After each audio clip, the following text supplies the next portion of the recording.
Hello student, स्वागत है आप सभी का एक बार फिर से हमारे इस लर्निंग प्लेटफॉर्म पीएससी बायो वाला में। स्टूडेंट, आज इस लेक्चर में हम लोग पीएससी फोर्थ सेमेस्टर के जूलॉजी के फर्स्ट यूनिट का एमसीक्यू आपके सामने डिस्कस करेंगे। ठीक है, इसमें हम इस लेक्चर में यूनिट 1 जूलॉजी का जो पहला यूनिट है उसके एमसीक्यू क्वेश्चन को आपके सामने डिस्कस करेंगे। तो आइए स्टार्ट करते हैं। ठीक है, एक एक क्वेश्चन को आपके सामने डिस्कस करेंगे। देखिए, अगर आप लोग प्लेलिस्ट जूलॉजी फोर्थ सेमेस्टर का देखे होंगे, ठीक है, तो उससे आपके उस प्लेलिस्ट से अगर आप इस क्वेश्चन को पढ़ के सॉल्व करेंगे तो काफ़ी क्वेश्चन आपके इजीली सॉल्व हो जाएंगे। ठीक है, चलिए, आपसे पहले क्वेश्चन में पूछा गया है which enzyme is required to cut DNA a specific site of genetic engineering. तो देखिए, आप जब बायोटेक्नोलॉजी पढ़े होंगे, अगर हमारे लेक्चर से पढ़े रहे होंगे, तो आपको मैंने आरडीएनए टेक्नोलॉजी के बारे में बताया था, रिकॉम्बिनेंट डीएनए टेक्नोलॉजी के बारे में बताया था।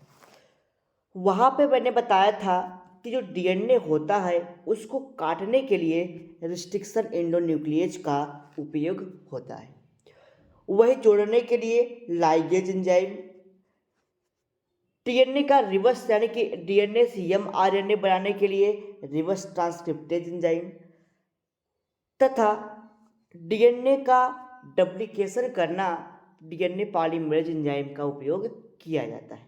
ठीक है, तो यहाँ पे आपका आंसर हो जाएगा रिस्ट्रिक्शन एंडोन्यूक्लियेज, जिसको आप लोग शॉर्ट फॉर्म में हम वहाँ पे आपको आरई कहते थे आरई।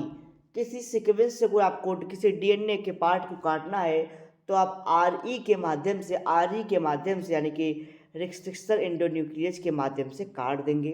ठीक है, तो काटने के लिए आरई, कट करने के लिए डीएनए को कट करने के लिए आरई यानी कि रिस्ट्रिक्शन एंडोन्यूक्लियेज का उपयोग करते हैं, वही जोड़ने के लिए डीएनए लाइगेज, डुप्लीकेशन में डीएनए पॉलीमरेज और डीएनए ट्रांसक्रिप्टेज यानी कि डीएनए से आरएनए बना देंगे। अगला क्वेश्चन आपसे पूछा गया है the copy number of transgene in transgenic mice are known as. देखिए, जैसे आप जब कॉपी या फिर ट्रांसजेनिक प्लांट के बारे में, ट्रांसजेनिक माइस के बारे में किसी के बात करते हैं तो वहाँ पे जो टेक्निक यूज की जाती है वो साउदर्न ब्लॉटिंग यूज की जाती है। ठीक है, चलिए आगे बढ़िए। नेक्स्ट क्वेश्चन है which enzyme required for C DNA यानी कि copy DNA synthesis. Copy DNA synthesis में किसका उपयोग किया जाता है? तो अभी मैंने आपको ऊपर बनाया कि आपको डीएनए से आरएनए बनाना है तो रिवर्स ट्रांसक्रिप्टेज एंजाइम का उपयोग किया जाता है, जिसको हम लोग कॉपी डीएनए या सी डीएनए के नाम से जानते हैं। ठीक है, यहाँ पे देखा मैंने अभी आपको बताया रिवर्स ट्रांसक्रिप्टेज। ठीक है, चलिए आगे बढ़िए। फादर ऑफ जेनेटिक इंजीनियरिंग पाउल वर्ग। पाउल वर्ग को हम लोग फादर ऑफ जेनेटिक इंजीनियरिंग के नाम से जानते हैं। फिर देखिए, आपसे पूछा गया है कि कोई डीएनए है, ठीक है, उसमें कोई पैलिंड्रोमिक सीक्वेंस है, अगर आपको उसको काटना है, ठीक है, और उसको आप किस स्पेसिफिक पैलिंड्रोमिक सीक्वेंस से काटेंगे तो उसको हम लोग रिस्ट्रिक्शन एंडोन्यूक्लियेज के पहचान करके उसको काटेंगे। ठीक है, देखिए, एन एंजाइम दैट रिकॉग्नाइज, ऐसी एंजाइम का नाम बताइए जो पहचानता है किसको, पैलिंड्रोमिक सीक्वेंस को, किसके लिए, काटने के लिए। ठीक है, sequence of DNA molecule called as restriction endonuclease. Recognise मतलब पहचानता है किसके लिए, एक एंजाइम का नाम बताइए, ऐसी एंजाइम बताइए कौन सी है जो सीक्वेंस को पहचानती है किसके लिए, काटने के लिए, उसको हम लोग रिस्ट्रिक्शन एंडोन्यूक्लियेज के नाम से जानते हैं। Which enzyme is involve in bacteria as a weapon to provide defence against virus. ठीक है, तो ऐसे पूछा है कि यहाँ पे एंजाइम हो जाएगा, ठीक है, कि जो एंजाइम इन्वॉल्व की जाती है बैक्टीरिया में डिफेंस के लिए, ताकि बैक्टीरिया को काट करके वायरस के अगेंस्ट कोई मेडिसिन बना सके, तो उसके लिए कौन से एंजाइम का उपयोग करते हैं। जैसे आपको वायरस से बचना है, उसके लिए आपको कोई मैटर तैयार करना है, तो आपको बैक्टीरिया से तैयार करना होगा। तो बैक्टीरिया को काट करके जो भी मैटर आप बनाएंगे, तो काटेंगे किससे, उसी के बारे में पूछा गया है। तो रिस्ट्रिक्शन एंडोन्यूक्लियस के बारे में पूछा गया कि पीसीआर का फुल फॉर्म क्या होता है, तो पॉलीमरेज चेन रिएक्शन, ये आपको हमने कई बार बताया है। कैरिस मुलाइस सबसे पहले पीसीआर को इन्होंने डेवलप किया था। पीसीआर में थर्मस यूकेटस टैग पॉलीमरेज का उपयोग किया जाता है, जो कि थर्मोफिलस बैक्टीरिया से ऑब्टेन किया जाता है। ठीक है, इतनी बात आप पीसीआर में और समझ लीजिए। अगर आप कहीं आपका वाइबा हो रहा है, तो अगर आप पीसीआर बनाएं, तो आपसे पूछ सकता है कि पीसीआर में जो पॉलीमरेज यूज करते हैं वो टैग पॉलीमरेज यूज किया जाता है, इसका फुल फॉर्म आपसे पूछ देता है, तो थर्मस इक्विटिकस इसका फुल फॉर्म हो जाता है। क्यों, ये एक प्रकार की बैक्टीरिया होती है जो थर्मोफिलस बैक्टीरिया है। ये हाई टेम्परेचर पे अपने आप को सर्वाइव कर ले जाती है, इसीलिए यहाँ पे टैग पॉलीमरेज का उपयोग करते हैं। नेक्स्ट क्वेश्चन पूछा गया है, the gene expression of a transgene in target cell defined as reporter gene. चलिए, फिर कह रहा है कि इंसुलिन बनाने के लिए, ठीक है, जो बैक्टीरिया यूज किया जाता है उसका क्या नाम है, तो ई कोलाई बैक्टीरिया का उपयोग किया जाता है। Branch of biology dealing with genetic modification of organism called as genetic engineering. जब हम किसी मॉडिफिकेशन को करते हैं, ठीक है, उसको हम लोग जेनेटिक इंजीनियरिंग के नाम से जानते हैं। ठीक है, आइए, who discover the restriction endonuclease, तो अर्बर, स्मिथ और नेथास 3 वैज्ञानिक थे, इन्होंने मिल करके किसकी खोज की थी, एंडोन्यूक्लियस एंजाइम की। देखिए, आपसे क्वेश्चन भी पूछ दिया गया है, the tag polymerase is obtained from the thermos Equitas bacteria, which of the following is the is the endonuclease enzyme, तो हिंड सेकेंड क्या है, एक प्रकार का एंडोन्यूक्लियस एंजाइम है जो कि काटने का काम करता है। विच of the following endonuclease provide blunt and cut. ठीक है, देखिए यहां पे 2 चीजें होती है, एक होता है ब्लंट एंड कट, दूसरा होता है स्टिकी एंड कट। ठीक है, ब्लंट एंड कट क्या होता है, स्टिकी एंड कट क्या होता है, हम आपको थोड़े से समझाने का प्रयास करेंगे। देखिए, जैसे 2 डीएनए स्ट्रैंड है, जब इस स्ट्रैंड को हम लोग एक प्लेस से काटते हैं ऐसे, ठीक है, तो एक ही प्लेस से दोनों जो डीएनए का यहाँ पे सीक्वेंस होगा, जो भी डीएनए सीक्वेंसिंग होगी, ठीक है, उसके आधार पर काटेंगे तो एक ही पार्ट में दोनों कट जाएंगे, उसको हम लोग ब्लंट एंड कहते हैं। स्टिकी एंड में क्या होता है, तो ये डीएनए सीक्वेंस है, तो ये एक स्पेसिफिक प्लेस पे ऐसे नहीं करते, ये एक यहाँ से कटेगा, दूसरा यहाँ से कटेगा। ठीक है, फिर से समझिए,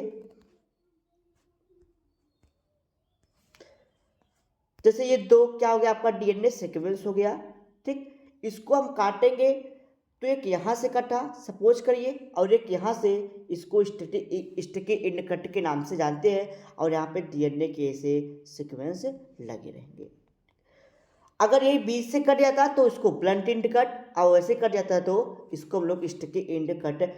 तो ब्लंट एंड कट के लिए हम लोग जो रिस्ट्रिक्शन एंडोन्यूक्लियस यूज करता है उसका नाम है SMA फर्स्ट। ठीक है, चलिए, which of the following enzyme which is as use molecular glue.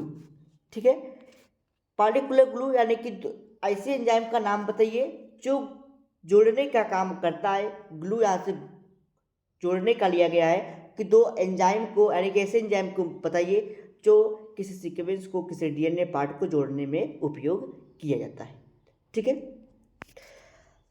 अब आप लोग जेल इलेक्ट्रोफोरेसिस अगर पढ़े होंगे तो यहाँ पे मैंने बताया था, जब आप एगारोज जेल को जेल इलेक्ट्रोफोरेसिस में डालते हैं तो उसको देखने के लिए जो डीएनए का सीक्वेंस होता है उसको देखने के लिए छोटे छोटे पार्टिकल होते हैं, उसको स्पष्ट देखने के लिए एथिल ब्रोमाइड का उपयोग करते हैं।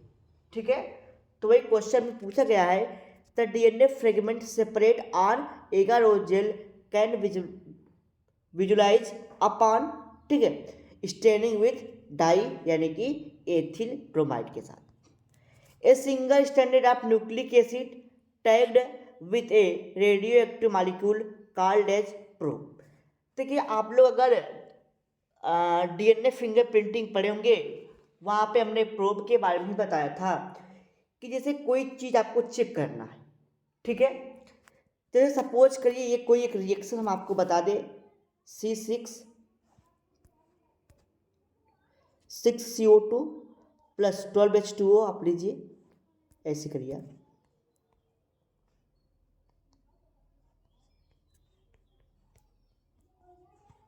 या आप ऐसे एक छोटा सा आप रिएक्शन समझिए, H+O2,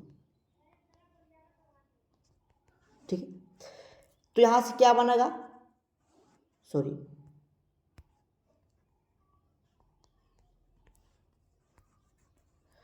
ये एक सिंपल सा रिएक्शन आपको दिखाया गया है। अब आपको पहचान करना हो, ऐसे और भी कुछ केमिकल अगर ऐड कर दिए जाएं तो इससे पहचान करना हो कि मान लीजिए, और अगर यहाँ पे एक हम हाइड्रोजन ले लें, ठीक है, तो यहाँ पे पहचान करना हो कि ये वाला हाइड्रोजन यहाँ पे गया है कि ये वाला हाइड्रोजन गया है, उसके लिए हम लोग यहाँ पे रेडियो एक्टिव एलिमेंट ले लेते हैं, जिससे पहचान हो जाता है कि वाटर के सिंथेसिस में कौन सा H गया है, तो उससे पहचान जाता है कि रेडियो एक्टिव कौन है। ठीक है, तो सिंपली यहाँ पे अगर रेडियो एक्टिव आपको मॉलिक्यूल लेना है तो वहाँ पे प्रोब का इस्तेमाल किया जाता है, जो कि अगर आप डीएनए फिंगरप्रिंटिंग में और भी कई जगह इसका उपयोग किया जाता है। फिर देखिए आपसे पूछा गया है कि दो डीएनए को जोड़ना है तो किसका उपयोग करते हैं, तो डीएनए लाइगेज एंजाइम का।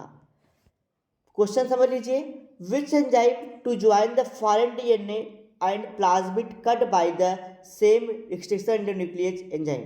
ठीक है, वही पूछा गया कि कोई अगर डीएनए फॉरेन डीएनए है उसको कट कर गया है, अगर उसको जोड़ना है, लाइगेज करना है, ठीक है, तो उसको किस एंजाइम के साथ जोड़ेंगे, तो डीएनए लाइगेज के माध्यम से जोड़ेंगे। एनिमल जेनेटिक इंजीनियरिंग, उसमें क्या होता है, बहुत सारी चीज़ें की जाती है, production of vegetable product in animal using RTN technology, production of transgenic animal, ठीक है, तो सारी चीज़ें यहाँ पे की जाती है। रिकॉम्बिनेंट प्रोटीन किसके द्वारा बनाया जाता है, तो आरडीएनए टेक्नोलॉजी के द्वारा बनाया जाता है। रिकॉम्बिनेंट डीएनए किसके द्वारा बनाया जाता है, आरडीएनए टेक्नोलॉजी की, रिकॉम्बिनेंट डीएनए टेक्नोलॉजी के द्वारा आरडीएनए यानी कि आरडीएनए बनाया जाता है, यानी कि रिकॉम्बिनेंट डीएनए बनाया जाता है। इंटरफेरॉन क्या है, एक एंटीवायरल प्रोटीन है। चलिए, the technology used for production of artificial DNA through the combination of different DNA from different source is referred as recombinant technology। ठीक है, कहने के मतलब अगर आपको आर्टिफिशियली डीएनए बनाना है, ठीक है, तो आप किसके द्वारा बनाएंगे, आरडीएनए टेक्नोलॉजी के द्वारा बनाएंगे, रिकॉम्बिनेंट डीएनए टेक्नोलॉजी के द्वारा आप बनाएंगे। ये हमने अच्छे तरीके से बताया है। आरडीएनए टेक्नोलॉजी को हम लोग जेनेटिक इंजीनियरिंग के नाम से भी जानते हैं। The recombinant DNA technology emerged with the discovery of enzyme to restriction endonuclease. In the field of medicine, recombinant DNA technology is used for production of, देखिए रिकॉम्बिनेंट डीएनए का अगर हम आपको साथ पढ़ाए रहे होंगे, ठीक है, एप्लीकेशन के बारे में, तो रिकॉम्बिनेंट डीएनए टेक्नोलॉजी से आप इंसुलिन बना सकते हैं, वैक्सीन बना सकते हैं, ट्रांसजेनिक प्रोटीन बना सकते हैं, या सीपी बना सकते हैं, ठीक है, डिफरेंट टाइप के आप कह सकते हैं कि मेडिसिन को बना सकते हैं, तो सारी चीज़ें आप इससे बना सकते हैं। विच of the following is not goal of rDNA technology, rDNA technology की क्या महत्व नहीं है इसमें आप बताइए, यानी कि क्या चीज़ इससे नहीं कर सकता। तो किसी जीन को आइसोलेट कर सकता है, किसी भी जीन को आइसोलेट करके उस पर मॉडिफिकेशन कर सकता है, किसी भी जीन के जीनोम को, ठीक है, मॉडिफिकेशन करता है, लेकिन किसी भी जीन के यानी किसी भी ऑर्गेनिज्म का क्लासिफिकेशन नहीं कर सकता। ठीक है, चलिए amplification of desire DNA in recombinant DNA technology achieved by the polymerase chain reaction. Amplification का मतलब होता है अगर आपको किसी भी डीएनए की बहुत सारी कॉपियां बनानी है तो आप किसके द्वारा बनाएंगे, तो पॉलीमरेज यानी कि पीसीआर के माध्यम से आप बनाएंगे, ये हमने आपको बताया। पीसीआर में तो 3 स्टेप होते हैं, ठीक है, जिसको मैंने आपको पीसीआर वाले लेक्चर में बताया है। Which one of the following is not tools for rDNA technology. तो आरडीएनए टेक्नोलॉजी में रजिस्ट्रेशन एंडोन्यूक्लियोज का उपयोग किया जाता है, डीएनए लाइगेज का, वेक्टर का, लेकिन बायोसेंसर का उपयोग नहीं किया जाता है। ठीक है, चलिए which of the following plasmid has ampicillin resistant gene and tetracycline resistant gene as a marker gene. ठीक है, तो ये सब एक कॉस्मिड में देखने को मिलता है। ठीक है, आप अगर प्लाज्मिड के बारे में पढ़े होंगे तो वहाँ पे ये चीज़ें आपको बताएगी। प्लाज्मिड वैसे हमने आपको पढ़ाया भी। Full form of YACs artificial yeast artificial chromosome, जिसको हम लोग YAC के नाम से जानते हैं। YAC which statement is not correct regarding the yeast artificial chromosome vector. ठीक है,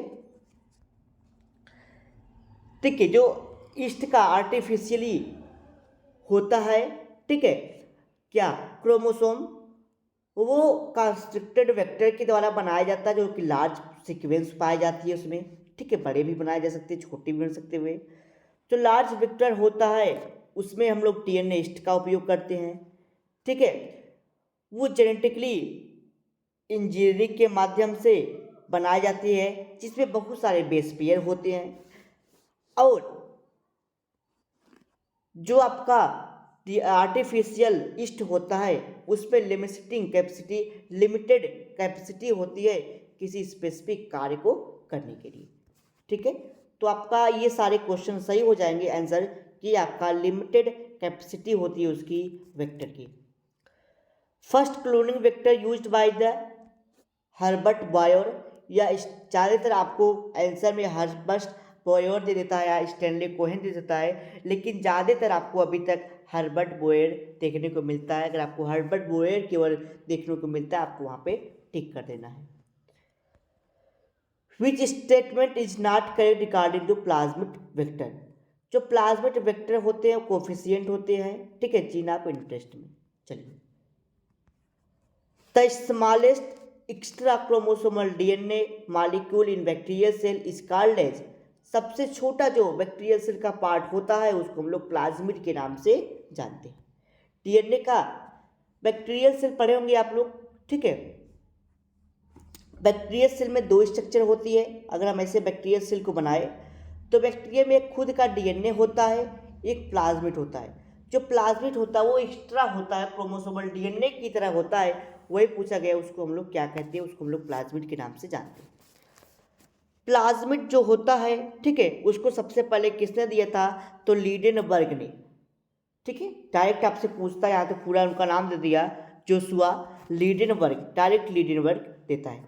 टीआई प्लाज्मिड क्या होता है, टीआई प्लाज्मिड जो होता है वो ट्यूबर इंड्यूसिंग प्लाज्मिड होता है, जिसको हम लोग एग्रोबैक्टीरियम ट्यूमिफेरियन से प्राप्त करते हैं। ठीक है, एग्रोबैक्टीरियम ट्यूबरकुलोसिस यानी कि टीआई प्लाज्मिड, ट्यूबर बैक्टीरिया के नाम से जानते हैं। ठीक है, चलिए first cloning vector developed by हैडर एंड स्टैनले मुहेन किसके द्वारा किए थे, PSC 101। ठीक है, चलिए small molecule of DNA in which a transgene is ligated for cloning purpose are called as cloning vector. यानी कि जब हम किसी डीएनए के छोटे पार्टिकल को लेते हैं क्लोन करने के लिए, तो उस चीज़ को हम लोग क्या करते हैं, क्लोनिंग वेक्टर के नाम से जानते हैं। Hybrid vector having sequence from plasmid phase alpha vector called as cosmid. ठीक है, चलिए इन cosmid vector sequence required for ligation are derived from bacteriophage virus. ठीक है, FUH from the BAC, तो इसका मतलब क्या है? अभी आपने देखा कि बैक्टीरियल आर्टिफिशियल क्रोमोसोम, यानी कि BAC का मतलब बैक्टीरियल आर्टिफिशियल क्रोमोसोम। ठीक है, यहाँ पे थोड़ी सी मिस्टेक हो गई है, यहाँ पे लिखना चाहिए था इसको फुल फॉर्म ऑफ BAC। ठीक है, फुल फॉर्म BAC यानी कि bacterial artificial chromosome. Size of TI plasmid, to size TI plasmid का जो साइज होता है वो लगभग 200 किलो बेस पेयर का होता है। चलिए, full form of mammalian artificial chromosome. चलिए, who was first scientist to isolate restriction enzyme from the bacterial Haemophilus influenza, तो वो स्मिथ थे। ठीक है, transcription एंडोन्यूक्लियेज EcoR1 first produced by the Escherichia coli strain PY13. Restriction endonuclease called as molecular scissor. ठीक है, यानी कि सीजर मतलब कैंची। रिस्ट्रिक्शन एंडोन्यूक्लियस क्या करता है? सारे DNA को काटने का काम करता है, तो उसको सीजर यानी कि कैंची के रूप में भी जानते हैं। जो हिंड थर्ड होता है वो क्या है? एक प्रकार का रिस्ट्रिक्शन एंडोन्यूक्लियस एंजाइम है। Hind third cleave the DNA at the palindromic sequence. ठीक है, तो पैलिंड्रोमिक सीक्वेंस क्या होता है? तो जो दोनों बगल से पढ़ने में वही चीज़ें आए, तो यहाँ पे देखिए क्या होगा। ए के साथ T जुड़ेगा, एडेनिन थाइमिन। C के साथ G जुड़ जाएगा, थोड़ा सा और हम लोग जूम करते हैं। T के साथ A, यहाँ पे भी A, C के साथ G जुड़ता है, ग्वानिन साइटोसिन से अटैच होता है, एडेनिन थाइमिन से, फिर एडेनिन थाइमिन से। तो आप देख रहे हैं हमने जो ये बनाया है अभी, ये जो लिखा, तो A लिखा, A G C T फिर T, यानी कि एडेनिन थाइमिन से जुड़ता है, आपको पता है। थाइमिन एडेनिन से जुड़ता है, ये बात क्लियर हो गई। साइटोसिन ग्वानिन साइटोसिन से, एडेनिन थाइमिन, तो पैलिंड्रोमिक सीक्वेंस बन गया, जो हिंड सेकेंड के द्वारा क्लीवेज किया जाता है, हिंड सेकेंड के द्वारा इसको काटा जाता है। चलिए, हिंड जो सेकेंड है वो कहाँ से आइसोलेट किया गया था? तो हीमोफिलस इन्फ्लुएंजा से इसको आइसोलेट किया गया था। अब देखिए फिर दे दिया कि अगर आपको दो सीक्वेंस को जोड़ना है, किसके द्वारा जोड़ेंगे? तो DNA लाइगेज के माध्यम से। BAM-H1 क्या है? ये भी एक प्रकार का रिस्ट्रिक्शन एंडोन्यूक्लियेज है, जो 5 प्राइम से 3 प्राइम की तरफ काटता है। ठीक है, चलिए, BAM-H1 ठीक है, restriction endonuclease enzyme is obtained from the, फिर आइसोलेट फ्रॉम द बैसिलस एमाइलोई। ठीक है, restriction target cut of EcoR1 5 to 3 ind. The process used to determine the order of nucleotide in a specific DNA molecule called as DNA sequencing. ठीक है, आगे बढ़िए। The complete eliminator of genes from a organism called as gene knockout. जैसे आप DNA sequencing करने रहे, ठीक, DNA बना रहे, अगर आपको इसको एलिमिनेट करना है, उसको आप नॉकआउट के नाम से जानते हैं। चलिए, which is not characterise the ideal clonal vector. तो जो क्रोनल वेक्टर होता है वो छोटे साइज के होते हैं। ठीक है, वो क्या होता है? उसमें सेल्फ रिप्लिकेशन पावर होता है।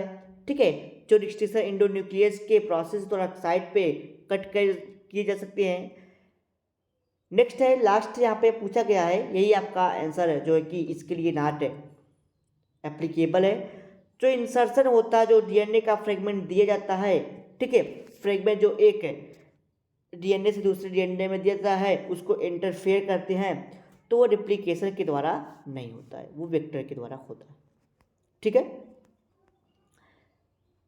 Xenopus were first show the experience which protein as result of gene transfer, तो ग्लोबिन ने इसको सबसे पहले बताया था। A recombinant DNA molecule produced by the joining together. ठीक है, तो दो डीएनए को जोड़ करके हम लोग आरडीएनए को प्रोड्यूस करते हैं। ठीक है, चलिए। To useful in the preparation of recombinant DNA a plasmid है मस्ट ओरिजिन ऑफ रेप्लिकेशन। अगर आपको कोई रिकॉम्बिनेंट डीएनए टेक्नोलॉजी आप बना रहे हैं, अगर आप चाहते हैं कि भाई इसमें प्लाज्मिड है, ये डीएनए रिकॉम्बिनेंट करे, नए डीएनए बनाए, तो उसमें ORI रीजन होना चाहिए, ओरिजिन ऑफ रेप्लिकेशन रीजन होना चाहिए, जिससे नए नए डीएनए सिंथेसिस हो सके। द एक्स्ट्रा क्रोमोसोमल, ठीक है, self replicating double standard close circular DNA called as plasmid. आपको बताया मैंने कि बैक्टीरिया सेल में उसके मेन जीनोम के अलावा क्या होता है, प्लाज्मिड होता है, जो मेन जीनोम के जैसा ही देखने को मिलता है। The first human protein produced by the recombinant DNA, तो इंसुलिन, जो डायबिटीज़ के पेशेंट है उनके लिए इंसुलिन सबसे पहले बनाया गया था रिकॉम्बिनेंट डीएनए टेक्नोलॉजी के through. Humulin, a genetic engineering insulin that is produced for the first time, इली इली एक कंपनी है, इली लिली, ठीक है, एक कंपनी है जिसके द्वारा इंसुलिन बनाया गया था। Which group of enzyme a popularly called as molecular sticker, उसको हम लोग लाइगेज के नाम से कि जोड़ने का काम करता है। सब of the step involve genetic engineering, तो ये सब स्टेप्स इन्वॉल्व होते हैं। पहला आइसोलेशन, ठीक, उसके पास introduction of isolation of desired gene, ठीक, एक्सप्रेशन, तो ये सब सारी चीज़ें मैंने आपको बताया है। सारी चीज़ें इन्वॉल्व होती है, तो आपसे आप एक करेक्ट सीक्वेंस के बारे में पूछा गया है। Which is required for the transfer of recombinant plasmid into E coli bacteria, तो उसके लिए हम लोग कैल्शियम क्लोराइड से ट्रीटमेंट करते हैं। Restriction endonuclease cut the specific site called as palindromic sequence. अभी 65 लगभग इसमें 99 क्वेश्चन है, 65 थे हम लोग। चलिए 66 आ गया था, 67। Restriction nuclease cut the specific site called as palindromic sequence, यहाँ पे 68 थे हम लोग। चलिए restriction endonuclease enzyme of bacteria cut the foreign DNA molecule but they are not act as host molecule happens because, क्योंकि जो आपसे पूछा गया कि जो रिस्ट्रिक्शन इंडोन्यूक्लियस होता है वो डीएनए को कट करता है, लेकिन अपने मेन जीनोम को कट नहीं करता, क्योंकि उसका जो मेन जीनोम होता है उस पर मिथाइल ग्रुप जुड़ा होता है, इसलिए वो अपने डीएनए सीक्वेंस को पहचान जाता है और वो काटता नहीं।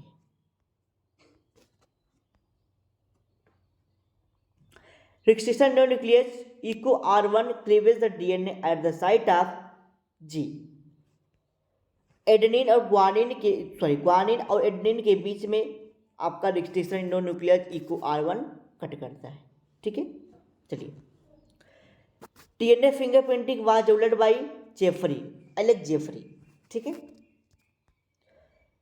इन recombinant DNA technology the term cDNA is given by complementary या फिर कॉपी डीएनए के नाम से जानते हैं। The process of introduction of foreign DNA into an animal cell called as transfection. ठीक है, इसका मतलब यह पूछा गया कि जैसे डीएनए है, कोई एनिमल सेल है, ठीक है, फॉरेन डीएनए अगर उसको एनिमल सेल में हम लोग इंटर करते हैं उसको ट्रांसफेक्शन के नाम से जानते हैं।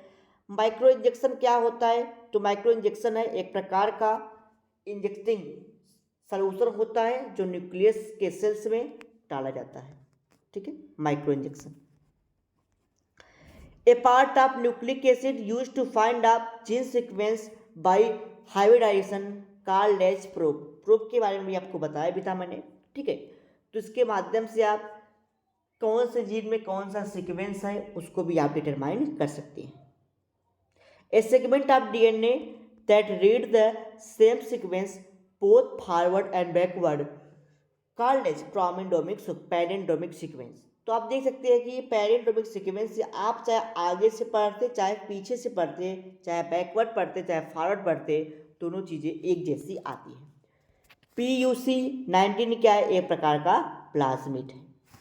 The chemical nature of humulin produced by recombinant DNA technology, जो कि क्या है? Protein. Transgenic organism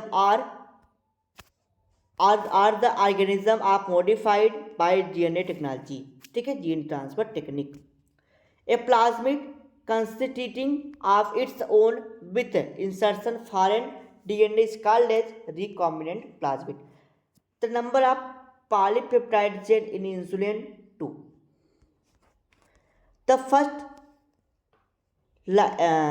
लाइसेंसेड,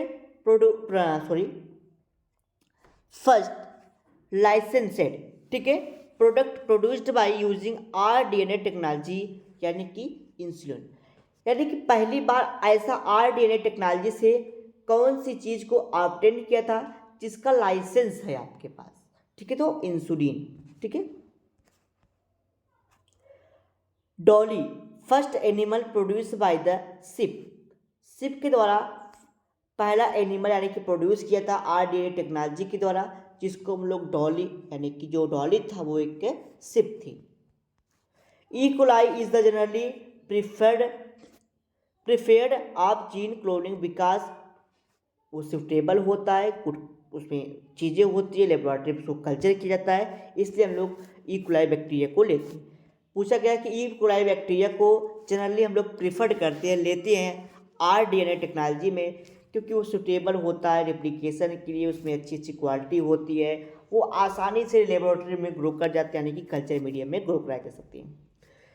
gene therapy is the helpful in which following, क्या होती है उसमें? जीन थेरेपी के माध्यम से अगर कोई आपके डीएनए के पार्ट में कोई प्रॉब्लम हुई है तो उसको आप सही कर सकते हैं, ठीक है। चलिए, इन 1990 the first gene therapy was conducted on the 4-year-old girls US. The girls was suffering from the acidity, ठीक है, यानी कि सीवियर कंबाइंड इम्यूनोडिफिशियंसी सिंड्रोम, ठीक है, यहाँ पे इसका फुल फॉर्म भी दिया गया है, ठीक है। चलिए, जो एसिडी होता है, एसीआईडी होता है, ठीक है, वो किसके द्वारा होता है? तो एडिनोसिन डाइएमेज एंजाइम, ठीक है, जिसको एडीई के नाम से जानते हैं, ठीक है। Gene therapy is the technique for curing of inheritance disease etch involve insertion and correct of the copy gene. In somatic cell gene therapy, the functional genes can be transferred into किसमें? Baby girl body cell में, ठीक है। Somatic cell यानी कि body cell से लेकर के उसको हम वहाँ पे इंट्रोड्यूस कर देते हैं। Gene transfer through somatic cell gene therapy called as non heritable. कहने का मतलब जो जीन थेरेपी की जाती है वो नॉन हेरिटेबल होती है, वो मतलब वो हेरिटेबल यानी कि जेनेटिकली नहीं होती, वो नॉन जेनेटिकली होती है। Heredity correct disease can be cured with the help of gene therapy. In gene therapy the genetic defect is corrected by delivery of normal gene. First therapeutic use of gene therapy was done in September 1999। तो French Anderson ने इसको सबसे पहले करके उपयोग करके बताया था। एडीए यानी कि adenosine deaminase. What kind of disease can be cured with the help of gene therapy? तो हेरिडिटरी करेक्टर को हम लोग क्योर कर सकते हैं। चलिए, which cell can not direct which cannot be direct target by for the gene therapy. तो red blood cell को आप यानी कि आरबीसी को ले सकती हैं, ठीक, किसके लिए, आप आरबीसी को डायरेक्ट टारगेट नहीं कर सकते। Gene transfer using the particle gun in biolistic transformation it's fall under the which category inform the, यानी कि पूछा है कि जैसे कोई पार्टिकल गन जीन थेरेपी में यूज किया जाता है, उसके लिए जो बायोप्लास्टिक इन्फॉर्मेशन होता है वो किसके रूप में होता है, तो फिजिकल मेथड के रूप में होता है। लास्ट दो क्वेश्चन आपका बचा है, which type of DNA modification block were impair the binding of restriction endonuclease. तो मेथिलाइड जो मेथिल ग्रुप होता है उसको वो ब्लॉक कर देता है, नहीं कि उसको नहीं करता। DNA methylation is the catalyzed by the family of DNA methyl transferase during DNA methylation. The universal methylene group donor is S-adenyl methionine। तो ये पूरा रहा आपके क्वेश्चन के बारे में जो मैंने आपको दिखाया। अगले लेक्चर में हम लोग नेक्स्ट यूनिट के बारे में डिस्कशन करेंगे, ठीक है। अगर आपके कोई डाउट, कोई क्वेरीज, कोई क्वेश्चन है तो कमेंट बॉक्स में आप पूछ सकते हैं। अगर आप इसका पीडीएफ चाहते हैं तो आप इसका बैच ज्वाइन करेंगे तो वहाँ पे आपके सारे पीडीएफ ये आपको दिखाई पड़ेंगे, ठीक है। चलिए मिलते हैं अगले लेक्चर में नए टॉपिक के साथ।